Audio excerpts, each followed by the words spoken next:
ಹಾಗೂ ಸುಗುಣ ಅವರಿಗೆ ಹೃತ್ಪೂರ್ವಕ ಅಭಿನಂದನೆಗಳು ಮತ್ತು ತುಂಬ ಹೃದಯದ ಧನ್ಯವಾದಗಳು ಹೇಳೋದಕ್ಕೆ ಇಷ್ಟಪಡ್ತೇನೆ. ಮಾಧ್ಯಮ ಅಂತ ಬಂದಾಗ ಎಲ್ಲರ ಮಧ್ಯದಲ್ಲಿ ಒಂದು ಬ್ರಿಡ್ಜ್ ಥರ ನಿಂತ್ಕೊಳ್ಳುವಂಥದ್ದು ಮಾಧ್ಯಮ. ಸೊ ನಾನು ಮೊದಲನೇದಾಗಿ ಗಣೇಶ್ ಕಾಸರಗೋಡು ಸರ್ ಯಾಕೆ ಮಾತಾಡಲಿ ಅಂತ ಹೇಳಿದೆ ಅಂದರೆ, ನಾನು ಇಂಡಸ್ಟ್ರಿಗೆ ಬಂದಾಗಿಂದ ನಮ್ಮನ್ನು ನೋಡ್ತಾ ಇರೋರು, ನಮ್ಮನ್ನು ತಿದ್ದದವರು, ನಾವು ತಪ್ಪು ಮಾಡಿದಾಗ ನಮಗೆ ಬೈದವರು ಎಲ್ಲವೂ ಸಹ ಆಗಿ ಅವರು ನಮಗೆ ಯಾವತ್ತಿಂದ ಇವತ್ತರೆಗೂ ಗುರುಗಳಿಗೆ ಸಮಾನ. ಸೊ ಹಾಗಾಗಿನೇ ಅವರು ಮೊದಲು ಮಾತಾಡಲಿ ಅಂತ ಹೇಳಿದೆ. ಗಣೇಶ್ ಕಾಸರಗೋಡು ಅವ್ರಿಗೆ ಮತ್ತು ಅವರ ಮಿತ್ರರು ಮತ್ತೆಲ್ಲ ಪತ್ರಿಕೋದ್ಯಮ, ಬರವಣಿಗೆ ಪತ್ರಿಕೋದ್ಯಮದ ಬಗ್ಗೆ ಯಾಕೆ ಭಾಳಷ್ಟು ಹೆಮ್ಮೆ ಅಂದರೆ, ಎಲ್ರಿಗೂ ಅವ್ರದ್ದೊಂದು ಸೋರ್ಸ್ ಆಫ್ ಇನ್ಕಮ್ ಅಂತ ಇರುತ್ತೆ. ಬಟ್ ಆದರೆ ಪತ್ರಿಕೋದ್ಯಮಕ್ಕೆ ಮಾತ್ರ, ಅದರಲ್ಲೂ ಬರವಣಿಗೆ ಪ್ರಿಂಟ್ ಮೀಡಿಯಾದವ್ರಿಗೆ, ಅವರು ಬರೀ ಅಕ್ಷರಗಳನ್ನೇ ನಂಬಿಕೊಂಡು ಬದುಕ್ತಾ ಬಂದಿರೋರು ಅವತ್ತಿಂದ ಇವತ್ತವರೆಗೂ. ಅಫ್ಕೋರ್ಸ್ ಇವತ್ತು ತುಂಬ ಅಡ್ವಾನ್ಸ್ ಆಗಿ ಟೆಕ್ನಾಲಜಿಯಲ್ಲಾಗಿ ಸೋಷಿಯಲ್ ಮೀಡಿಯಾ ಬಂದಿದೆ, ಎಲೆಕ್ಟ್ರಾನಿಕ್ ಮೀಡಿಯಾ ಬಂದಿದೆ. ಪತ್ರಿಕೋದ್ಯಮದಲ್ಲಿ ಇದ್ದವರು ಅಷ್ಟೂ ಜನ ಇವತ್ತು ಎಲೆಕ್ಟ್ರಾನಿಕ್ ಮೀಡಿಯಾದಲ್ಲಿ ತುಂಬ ದೊಡ್ಡ ದೊಡ್ಡ ಹುದ್ದೆಗಳಲ್ಲಿದ್ದಾರೆ. ಇವತ್ತು ಅವರು ದುಡ್ಡು ನೋಡ್ತಾ ಇದ್ದಾರೆ, ಬಹಳಷ್ಟು ಸಂತೋಷ. ಅವತ್ತಿನ ಕಾಲದಲ್ಲಿ ಏನೂ ನೋಡಿರಲಿಲ್ಲ ಅವರು, ಇವತ್ತು ದುಡ್ಡು ನೋಡ್ತಾ ಇದ್ದಾರೆ, ಬಹಳಷ್ಟು ಸಂತೋಷ.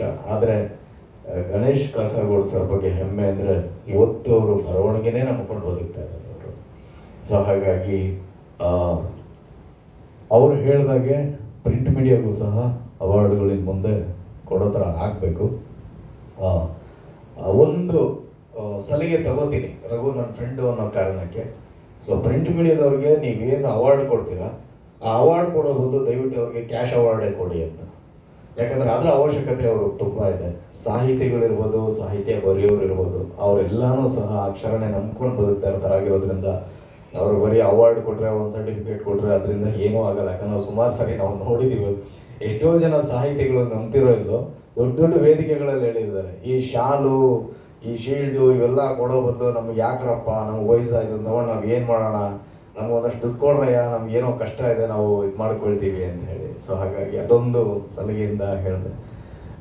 ಮತ್ತು ಮೀಡಿಯಾದವ್ರಿಗೆ ಅವಾರ್ಡ್ ಕೊಡುವಂಥ ಒಂದು ಕೆಲಸವನ್ನು ರಘು ಮಾಡಿದ್ರೆ ಗೊತ್ತಿಲ್ಲ, ಒಂದು ಅಪರೂಪದ ಥಾಟ್ ಹ್ಯಾಕ್ ಬಂತು ಅಂತ. ಇಂಥ ಅಪರೂಪದ ಆಲೋಚನೆಗಳು ಅವನಿಗೆ ಬರ್ತಾ ಇರುತ್ತೆ ಯಾವಾಗ್ಲೂ ಸಹ. ನಾನು ಕೇಳ್ತಿದ್ದೆ ಕಮರ್ಷಿಯಲ್ ಏನಾದರೂ ಇದೆಯೇನಪ್ಪ ಇದರಲ್ಲಿ ಅಂತ. ದೇವರನ್ನ ಇದ್ರಲ್ಲಿ ನಾನು ನೋಡಿದಾಗೆ, ಅವರು ಅಂದ್ಕೊಂಡಾಗೆ ಕಮರ್ಷಿಯಲ್ ಅನ್ನೋದು ಏನೂ ಇಲ್ಲ ಇದರಲ್ಲಿ. ಅವರಿಗೆ ಒಂಥರ ಪ್ರೀತಿ ಮಾಧ್ಯಮದವರು ಅಂದರೆ ನೋಡಿ, ಎಲ್ಲೆಲ್ಲ ಪಾಪ ಇಷ್ಟೊತ್ತಲ್ಲ ಅಷ್ಟು ಜನ ಹುಡುಗರು, ಹೊಸ ಹುಡುಗರು ಬಂದು ಇಲ್ಲಿ ಕ್ಯಾಮ್ರಾ ಇಟ್ಕೊಂಡೊಂದು ಸೆರೆ ಹಿಡಿತಾ ಇರ್ತಾರೆ. ಎಂಥ ಕ್ರಿಟಿಕಲ್ ಸಿಚುವೇಶನ್ ಇರ್ಬೋದು, ಯಾವ ಥರ ಪರಿಸ್ಥಿತಿ ಇರ್ಬೋದು, ಅವ್ರು ಎಂಥ ಪರಿಸ್ಥಿತಿಯಲ್ಲಿ ಹೋಗಿ ಅದನ್ನು ರೆಕಾರ್ಡ್ ಮಾಡಿ ಅವ್ರು ತೊಗೊಂಡೋಗಿ ಕೊಡಲೇಬೇಕು, ಅದು ಅವ್ರ ಅನಿವಾರ್ಯ ಅದು. ಸೊ ಅಂಥವ್ರ ಬಗ್ಗೆ ಒಂದು ಅವಾರ್ಡನ್ನ ಕೊಡೋದು ಖುಷಿ ಆಗ್ತಾರೆ ಅವರು, ಒಂದು ಮೋಟಿವೇಟ್ ಮಾಡಿದಾಗ. ಇದು ಕೊಡ್ತಾ ಇರೋದು ರಘು ಇದೊಂದು ಅವಾರ್ಡ್ ಅಂತ ಅಷ್ಟೇ ಅಂದ್ಕೊಳ್ಬೇಡ. ನಾನು ಯಾವಾಗಲೂ ಹೇಳ್ತಾ ಇರ್ತೀನಿ, ನಮಗೆ ಸಿನಿಮಾದವ್ರಿಗೂ ಆ್ಯಕ್ಟ್ರುಗಳಿಗೂ ಸಹ ಒಂದು 50 days ಆದರೆ 100 days ಆದರೆ ಪ್ರೊಡ್ಯೂಸರ್ ಅದನ್ನೇ ಕೇಳ್ಕೊಳ್ಳೋದು, ಸರ್ ಒಂದು ₹1,00,000 ರೆಮ್ಯುನರೇಷನ್ ಕಡಿಮೆ ಕೊಡಿ, ಬಟ್ ಒಂದು ಫಂಕ್ಷನ್ ಮಾಡಿ ನಮ್ಗೊಂದು ಶೀಲ್ಡ್ ಕೊಡಿ, ಒಂದು ಮೊಮೆಂಟೋ ಕೊಡಿ ಅಂತ. ಯಾಕಂದರೆ ನಮ್ಮ ಮಕ್ಕಳು ಎಲ್ಲನೂ ನಿಮ್ಮಪ್ಪ ಏನು ಆಸ್ತಿ ಸಂಪಾದನೆ ಮಾಡಿದ್ದಾರೆ ಅಂತ ಕೇಳಿದ್ರೆ ಆ ಗೋಡೆ ಮೇಲೆ ತೋರಿಸ್ತಾರೆ, ನೋಡೋ ನಮ್ಮಪ್ಪ 100 days ಮೂವಿ ಶೀಲ್ಡು, ಇದು ಸಿಲ್ವರ್ ಜೂಬ್ಲಿ ಶೀಲ್ಡು ಅಂತ. ಹಾಗೆಯೇ ಇವತ್ತಲ್ಲಿ ಕೆಲಸ ಮಾಡ್ತಾರಂಥ ಹುಡುಗರಿಗೆಲ್ಲ ನೀವು ಮೊಮೆಂಟೋ ಕೊಡೋದು, ಅವ್ರಿಗೆ ಎಂಕರೇಜ್ ಮಾಡೋದು ಅವ್ರ ಮನೆಗಳಲ್ಲಿ ಯಾವತ್ತೂ ಇರುತ್ತೆ ಆ ಗೋಡೆ ಮೇಲೆ. ಯಾಕಂದರೆ ಮನೆಗೆ ಬಂದವ್ರು ಯಾವತ್ತೂ ನೀವೇನು ಆಸ್ತಿ ಸಂಪಾದನೆ ಮಾಡಿದ್ದೀರಾ, ಎಲ್ಲಿ ಸೈಟ್ ಇದೆ, ಎಲ್ಲಿ ಜಮೀನಿದೆ ಅಂತ ಕೇಳಲ್ಲ. ಅವ್ರು ನೋಡೋದೇ ಗೋಡೆ ಮೇಲೆ ಏನು ರೀ ಅವಾರ್ಡು ಅಂತಾರೆ, ಅದೇ ಅವ್ರಿಗೆ ಒಂದು ಅಪ್ರಿಷಿಯೇಷನ್. ಸೊ ಅಂಥ ಒಂದು ಅದ್ಭುತವಾದಂಥ ಕೆಲಸವನ್ನು ಮಾಡ್ತಾ ಇದೆಯಲ್ಲೂ ಒಳ್ಳೆಯದಾಗಲಿ ನಿನಗೆ ಮತ್ತು ಸುಗುಣ ಇಬ್ಬರಿಗೂ ಸಹ. ಈ ಒಂದು ಕಾರ್ಯಕ್ರಮಕ್ಕೆ ನಾನು ಅತಿಥಿ ಅಂತ ಹೇಳ್ಕೊಳ್ಳೋಕೆ ಇಷ್ಟಪಡಲ್ಲ, ಯಾಕಂದರೆ ಇದು ನನ್ನ ಕಾರ್ಯಕ್ರಮ, ನನ್ನ ಫ್ಯಾಮಿಲಿ, ಅವ್ರಿಗೂ ಎಕ್ಸ್ಟೆಂಡೆಡ್ ಫ್ಯಾಮಿಲಿ, ಸುಗುಣ ಮತ್ತು ರಘು. ಸೊ ಹಾಗಾಗಿ ಅವನೇನು ಮಾಡ್ತಾನೆ ಅಂದರೆ, there is no notice, very short notice, brother ಎಂತ ಹೇಳಿ ಜಿಮ್ಮ ಆರಾಮ ಫ್ರೀನಾ ಅಂತ ಹೇಳ್ರಘು ಅಂದರೆ, 1ನೇ ತಾರೀಕು 6:30 ಬ್ರದರ್, ಇಲ್ಲಿ ಹೈಟ್ ಪಾರ್ಕು, ಏನು ಅಂದರೆ ಅದು ಇದಿದೆ, ಪ್ರೆಸ್ ಮೀಟ್ ಇದೆ, ನಾನು ಮೀಡಿಯಾ ಏನು ಮಾಡ್ತೀನಿ ಅದು, ಓಕೆ ಬ್ರದರ್ ಬಾಯ್, ಮಾತಾಡ್ತೀನಿ, ಮುಗ್ದಾಯ್. ಫ್ರೀ ಇದೆಯಾ, ಬರ್ತೀಯಾ, ಈಗೇನೋ ಒಂದು ಪ್ರೋಗ್ರಾಮ್ ಮಾಡ್ಕೊಳ್ತಾ ಇದ್ದೀನಿ, ಹೆಸರು ಹಾಕಲ್ಲ, ನೋ ನಥಿಂಗ್, ನೋ ನೋಟಿಸ್ ಅಂದರೆ ಆ ಥರ ಒಂದು ಸಲಿಗೆ, ಆ ಥರ ಒಂದು ಹಕ್ಕು ಅವನಿಗಿದೆ.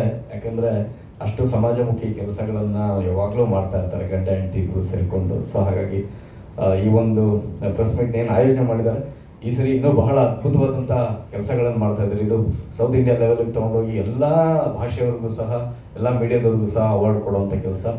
ಒಳ್ಳೆಯದಾಗಲಿ. Wish you all the very best. Thank you so much.